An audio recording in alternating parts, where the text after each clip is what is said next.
This is the self-titled podcast of the Golf in Japan website, where you can check essential information in English about golfing in Japan, including more than 2,000 courses. We can help you book your round and make the whole process a whole lot easier.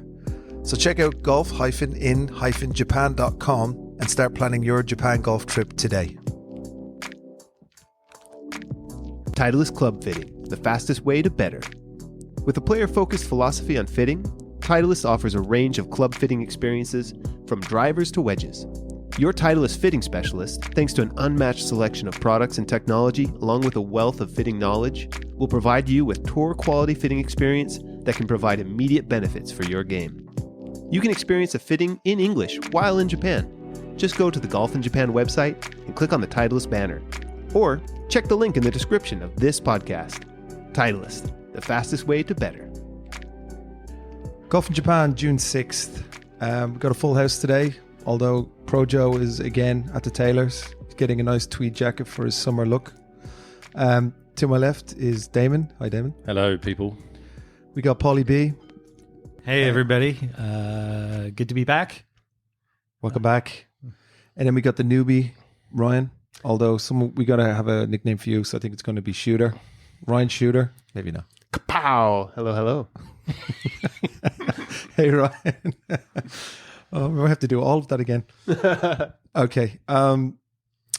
As always, we're going to start off with our prefecture of the week, which is? It is Niigata.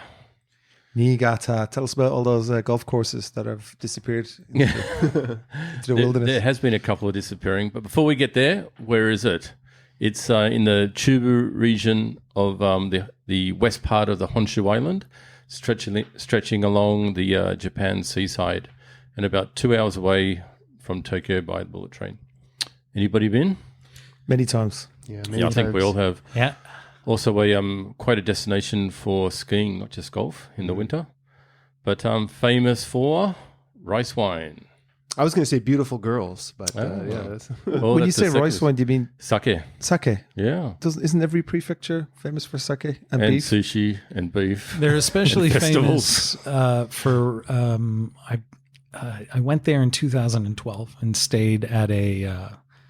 They have a very famous village where everything's made out of ice. It was like a hotel. Ah. And if you go there, we went there in January. I went there with a business partner of mine who we were making sake with. Thought you were going to say something else. Yes, me too.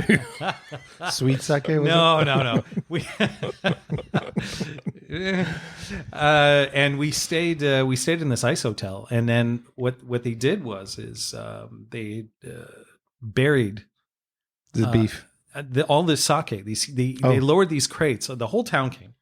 And they lowered Into one ice. into one giant area, and they just put tons of snow over it. And it actually takes until late July to thaw, and that's kind of famous for that region as a sake there. Oh, wow. The water is especially delicious, so that's why the sake is. But back to sake, though, so it's quite an important subject. So, for those that don't know, you can drink it hot or cold. Yes. Yeah. Anyone's preference here? I like Gatscan. You like it? That's the hot one. Atsukan. Yeah. Ryan? hot. Hot. Paulie? I'm a cold guy. Really? Yeah, I don't mind it cold myself. The hot stuff messes me up. Hot just goes right to really? the bloodstream. Mate. That's what you want. Yeah. Oh yeah. I like it. It always Oh, gives me a sure. good hangover as well. Oh, yeah. Well, yeah, that's true. It's All got nothing sake to will do do with that, the though. amount I drink. It's just Feels like. because it's hot. There's a hotel around the corner called the Andas, and in their restaurant, they have a Niigata beef that's snow-aged. You know what snow-aged means? Same kind of thing with the sake. They bury it in snow in a hut. Yep. And then they leave it there. And then it's the most soft, and it just melts in the mouth when you get it. Well, all right. A couple other things about Niigata. So off the coast of Niigata, there is an island called the Sado Island. And that's famous for the taiko drumming. Yeah. The taiko is... The Sado drummers. The Sado drummers, yep, the big drums there. I myself are fairly uncoordinated, so nothing I can do there. But actually, it's quite a small island, but they do have one golf course there. And that's the Takino Sato Golf Club. But yeah. How do you get there? I would say by ferry. Ah, ferry. Right on. Otherwise, like most other prefectures in Japan, lots of festivals. They also have a very big bridge out there, iconic bridge to Niigata, called the Nadai Bridge, and that spans the longest river in Japan. which is the Shinano River. Cool. Got to bring up Fuji Rock as well. Fuji Rock, big old music. That's right. That's in festival Naiba, isn't it? there. Fuji Rock is Yeah, in it's on the Naiba, ski yeah. So you know Naiba where the ski slopes is? Yeah. They make a music festival there. And That's the Kagura. golf course. Is it? That closed, yes. Oh, wow. That's Yeah. why it's the. Naiba Golf Club. That's why it's so searched. Oh, I see. Which is the... Oh, okay. Yeah, that's gone, is it? Gone, dusted. Wow. Solar farm? No, it doesn't appear to be. It looks like it was mostly used as part of their ski fields as well. All right. Right. So it just remains as their ski field. Wow. But Naiba's not a great ski area. It's kind of easy because it's skiing, huge hotel, and they kind of dominate the area. But the one down the road is Kagura. okay. That's a really good ski area. And I believe there's 2 golf courses over that way. All right, nice. No, didn't know that one. You mentioned Sado Island, though. I heard that was originally a prison island as well. Oh, really? Just like your home place, Australia. Yeah. Why are you talking about Australia as a whole Yeah, island? It's actually a continent. Australasia. Australia. Okay, the last famous thing out of Niigata that I have down in my notes is soba noodles made from buckwheat. Yep. Okay, so another delicacy of Japan and very famous is noodles. How many golf courses do they have? About 40 plus. So Really? That's yeah. a big prefecture, actually. Yep. Yeah. Yep. And I suppose in the summer, that's where you want to go because a bit of altitude, Yeah, a little bit cooler. a little Get away bit cooler, from the heat. get away from the heat. Yeah. Yep. So while we're on that, the top 5 search golf courses on golf in Japan. Number 1 is the Noble Wood Golf Club. Number 2, the Niigata Sunrise Golf Club. Number 3, Aga Kogen Golf Club. 4, the Ishi Seaside Country Club. And number 5, the Forest Country Club. Oh, very good. So you can go online and check all those golf courses out with the other 35 plus golf courses. And hopefully they're all there. And hopefully they're all there. Sometimes what happens is if you're listening, our database was created in 1999. So, it's kind of painful to go through 2,200 and whatever courses and make sure they're all still there. But occasionally it happens that we will be researching as we were today. And unfortunately, it's a solar farm or it's gone or whatever. So we do try and week by week go through it, but it's painful. So Yep. But anyway, RIP. there's plenty still there. Okay. I guess, what did you want to talk about, Paulie? Did you have something that you're still researching over there? So I was reading an article that said the handicap system, a lot of club pros don't like it anymore because what's the word they use? It encourages mediocrity. And as we play with a lot of golfers Explain. who rock a high handicap, who may be rocking around, if you're playing Stableford, they rock around and shooting a great score and then 50 plus points. drop a 17 on a par 3, on hole 17 when they've already won the match, just to keep their handicap at a certain level. This annoys the living heck out of better golfers. So it was just something I thought, I just wanted to hear what you guys feel about this, because for a guy like me, it's very hard to win competitions. So in Japan, if we're talking about handicaps, they don't use handicaps in Japan. Well, they do. You're supposed to have them, and they do provide club handicaps when you're at a golf course. But all Japanese will say, "I'm really bad. I am such a bad golfer." They're very modest, and to say like I'm a great golfer, I'm a single handicapper, you kind of come across like you're a bit of an arse. And hit an 80. Right, but then they go out and they'll say, "I've never broken 70 before," and they'll do it. So what they've done is they've devised shin peoria or double shin peoria, which is they pick 3 holes on the front 9, 3 holes on the back 9, and they're your handicap holes. So whatever you score on them is your handicap. So if you're even par, you're even par. If you play badly, you play badly. And then they pick another 3 and another 3 on both sides, and they're your scoring holes. So whatever you get with your handicap on those holes, that's your points, and that's how they do it. It's basically completely random. It is. And anyone that plays a Shimperia tournament can literally win. And I'm totally proof of that because... It's kind of cool, actually. It is. I mean, I think I hit like a 90 or 91 or something out of 100 people and I won. Yeah. Because of the Shimperia system. Oh, yeah, the French one. Yeah. And you said you'd split the prize with me. And then when you won it, you're like, no, I never said that. No, I said I'd split your prize with me. But for all of our customers and people coming into Japan and stuff, a common question is, look, this is my handicap. Do I have to declare my handicap to get on a golf course in Japan? So the easy answer to that is no, you don't. We don't require a handicap. So anyone can essentially play on any course that can be booked. So that makes sense. But in Japan, you don't even need a driver's license to drive the golf cart. Maybe you do, actually. No, don't think you do. Yeah. So No, you don't need anything. Just jump on and have fun. that's right. Just 6 cans of Chew High. That's all you need. Yeah. I mean, Paul just mentioned Pro Joe. I have to bring this up. So we have house rules here. If you're not here, That's right. you're fair game to criticism. So we've already got Pro Joe down for his attire, his jacket, his chicken legs. So now's everyone's opportunity to say something else. I think he's a great guy. I'm Yeah. a big fan. Oh, you're fired. You're You're out. just new. You're just new. You just haven't built up enough stamina yet. Come on. Where Okay. is he? I didn't want to bring this up. Joe, I hope you're listening. I had a running joke with Joe when the first time we played with him. I think it was in Taiheiyo, Sano, that place. Yeah. And he was hitting great shots, you know. And I just started, mate, I don't know how you get that distance with half a swing. I said it deadly serious to him. He goes, what do you mean? I said, well, your club's not going all the way back. You just, it's going from there. He's like, no, you're joking, right? And I took a video of him and he actually did a half swing. And then he said, oh my God, I thought I was going all the way back and all the way through. And if you want to really wreck a pro's head, you just say that to them. so then I was calling him for a few years in our little chat, half swing. Half swing Joe. Half swing Joe. I didn't know that. That's a tidbit. Hambun Joe. But saying that with the half swing, he was hitting it further than I was with the full swing. So The first time I played with him, and I always joke about it, was at Taiheiyo Minori. Oh yeah. Great course. Before we were organizing the BMW That's tournament a few years ago, and I'd never met him before. He doesn't even have his clubs. Gets a set of rentals, proceeds to shoot, and he'll correct me, but I think it was 66, and I think it was with a ladies putter. Was that with Shin Peoria? Yeah, I just never met this guy before, and I mean, it was just like, what is going on? Who is this guy? Hey. Okay, it's getting too complimentary. We're going to have to lock this, shut this down right now. Rips only. Okay. Good stuff. Well, in Pro Joe's absence as well, we need to talk about what happened in the world of golf, because it actually was a very, very eventful week, especially weekend.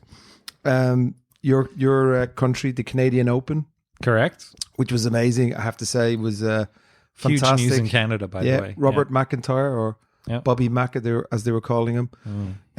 He wins the Canadian Open. It's his first win on the PGA Tour. But the amazing thing was he had his dad on the bag. So what happened was his caddy couldn't make it that week. He calls his dad over in Scotland, who's a grass cutter at their local golf course.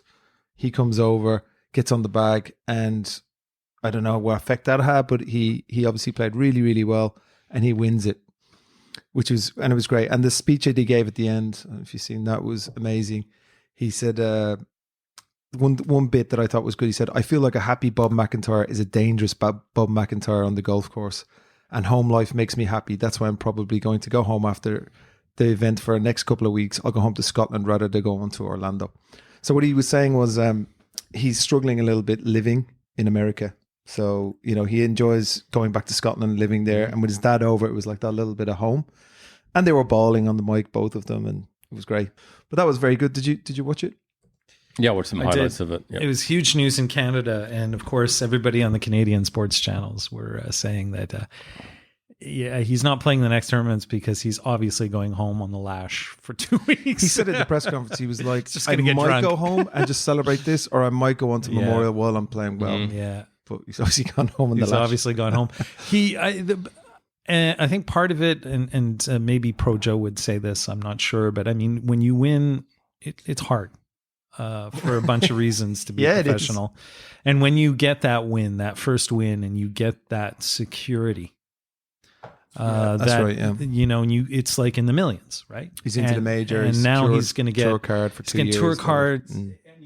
That sounds like you should join Live or something, a little bit more relaxed. Probably will now. He'll get an offer for living. So you can live in Scotland. And You can play live 5 tournaments a in year, live in Scotland. Scotland. Yeah, nice.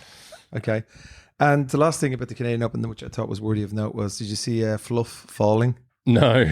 So, Fluff Cowan, he used to be on the bag for Jim Furyk. Yeah. So he got the big long The fluff big mustache. mustache. Yeah. So he's in his 70s now, and they were saying like how up and down that Canadian Open is. Amazing golf course, very lush and up and down, up and down. So he slipped. They must have had a bit of rain. He slipped and he put himself out anyway. And they brought in just some random Canadian buff, well, not buff, big guy from the sidelines for CT Pan, and he caddied for him for the rest of the round because Fluff couldn't do it. Oh wow! Yeah, that was interesting. So hope Fluff is okay. He's caddied for a number of players, right? He has, over the years, yeah. Yeah. But I think most notably Jim Furyk. He was on Jim Furyk's bag for a long time. Yeah. Okay. Next up was the Women's US Open, which I have to say was wildly entertaining. I loved watching it. Very difficult conditions, hard course. Everybody was missing the cut. All the top, 10, 20 players were missing the cut. Most notably was Nelly Korda, who had an opening round of 80, had a 10 on the par 3. That was amazing to watch. That was heartbreaking. Yeah, I mean, easily done, right? Yeah. You hit it long, then you hit it too long, goes into the water. Yeah. Shit, you go back to the drop zone, hit it up, and you're faffing around for a while. We've all been there, Ryan. That's very much ahead of you. Unfortunately, too many times. If that was me, I'm sure I would have sculled one of them. Oh, absolutely, and it, brutally hard. And poor old Nelly, she's got a lot of pressure on her now because she won 6 in a row. It never really happened before. She's world number 1, and then she throws an 80 out there. It's not good, is it? Yeah, but how were the crowds? Yeah, that was phenomenal. Amazing crowds, wasn't it? It was good purse and everything, and and then it was a brutal test. Lots of players missing the cut, as we said, but great to see Yuka Sasso, amazingly strong last day to win. This is her second US Open. If you remember, she didn't win. She was the youngest player, 19. Yeah, so she was amazing. So give you a few stats. Right? She models her swing on Rory McIlroy. That's not bad. She hit 2 drives over 300 yards. Unbelievable. Yeah, and she won on the 290-yard par 4 with a 3-wood. Goodness and this is a tiny Japanese girl. So well done to her. I thought she was amazing. And they were kind of overlooking it. They were so focused on, Nelly Korda and Charlie Hull having a fag while signing autographs. Did you see that? Yeah.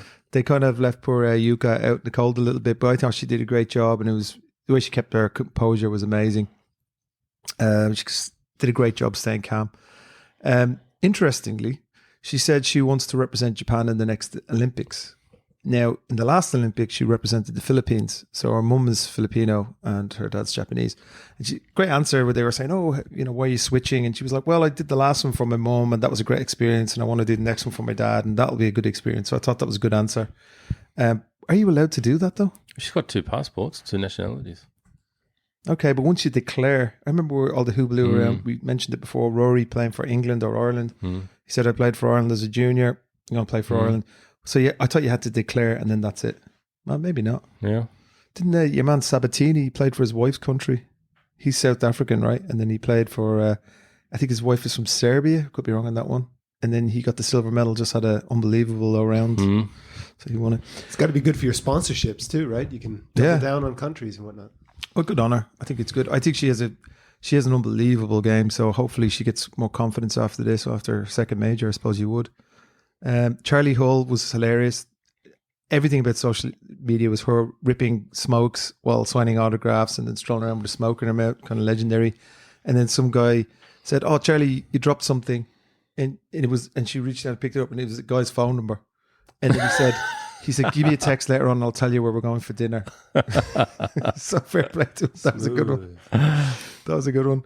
And then I suppose the Japanese contingent, very strong, 4 Japanese players in the top 10, including Shibuno, who came second. And she's been getting a lot of flack as of late, especially in Japan.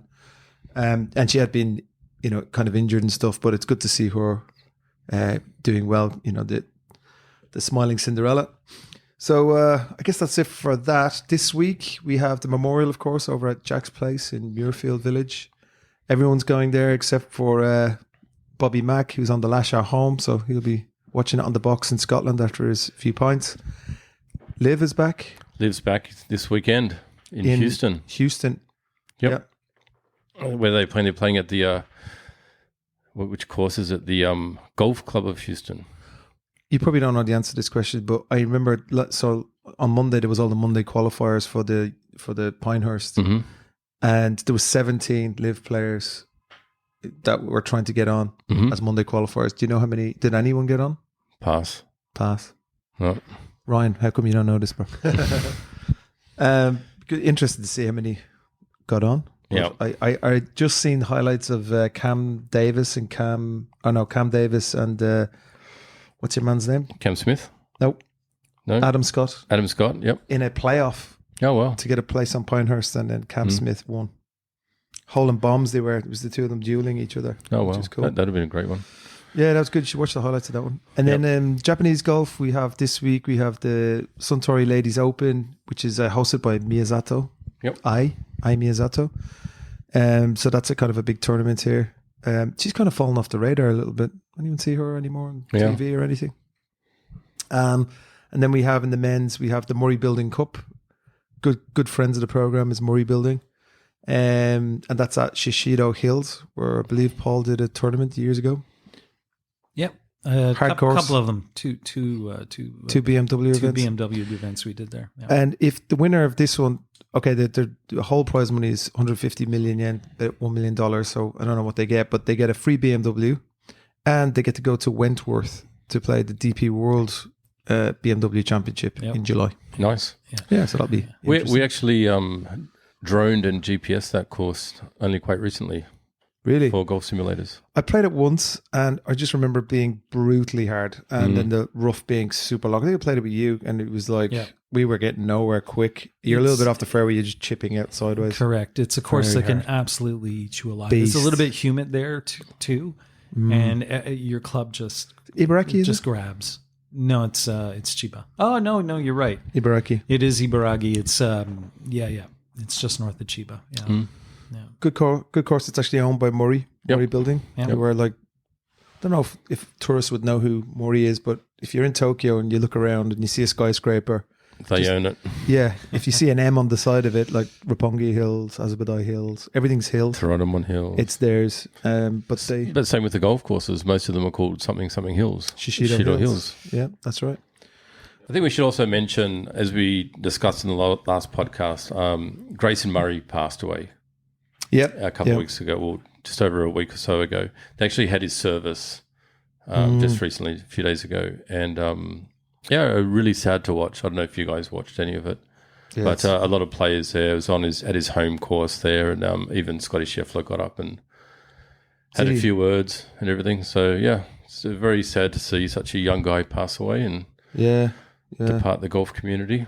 So, was there any more information as to what, just the pressures of golf and being on the internet and all the rest of it? Yeah, Mum and Dad came out and obviously did say that it was suicide, unfortunately. But no, very sad. But best wishes to him and his family. Yeah. Okay. I think living. You guys just talked about it, but living in the age of social media, I thought the one thing that struck me is that the family came out right away and said it was suicide, and I thought that was good, not for us, but for them, rather than to just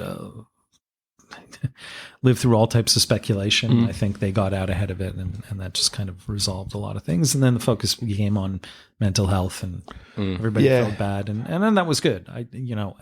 From such a tragic thing, at least I felt it was handled. Yeah, really Harry well. Higgs gave it a kind of. I don't think they were friends, but he won twice back to back on the Corn Ferry Tour. He's going to the PGA Tour next year, and he's quite eloquent the way he speaks. And he said the same thing in his winning speech. He said, we need to take care of ourselves, and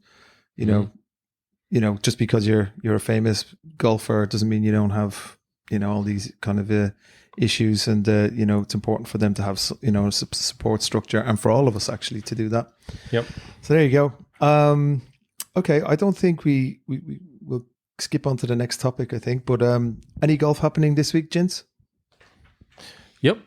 We're going to one of my favourite courses, Bristol Hills. I feel like I say that all the time. You always Bristol say Hills. that's is it your favourite course? It is one of my favourite courses for sure. I like the food there. The food is amazing. Yeah, and you were telling me that if you stay over there, they have a pool. They do. They have a pool an outdoor pool on the side of the clubhouse there. Never knew that. It's a nice course. Are you going with Carl? We are. Yeah, I know. Yep. Cool. I'm playing at Shimo Akima with Brandon. Shimo Akima. Okay. Yeah. Up in Haruna? Nakaharuna, yeah. Yeah. A little bit up north. Okay, cool. Ryan, any lessons planned? You know, I haven't been able to make it out to my previous lesson, so I've just kind of been exploring what I can learn on YouTube. And, Shit! Don't do that. That's a very bad thing. No. So who have you discovered? Can you think of any? Because we all do it and we don't tell anybody. I discovered I'm a fan of John Daly. I don't know. Okay, he's not a golf teacher. He's a legendary he's pro. It's just entertaining, yeah. He's just a dude who rips darts and cans of Coke, right? Yeah. I made the mistake of I clicked on one rage quit video, and so now my whole YouTube feed is just people hitting themselves in the head with like a driver and cracking stuff over their necks. So I've gone down a bad rabbit hole. I need to pull myself out. Yeah. You could do worse than watching John Daly. Come on. I mean, he's a bit of a legend. So Yeah, probably starting off, who would be good? Fincham?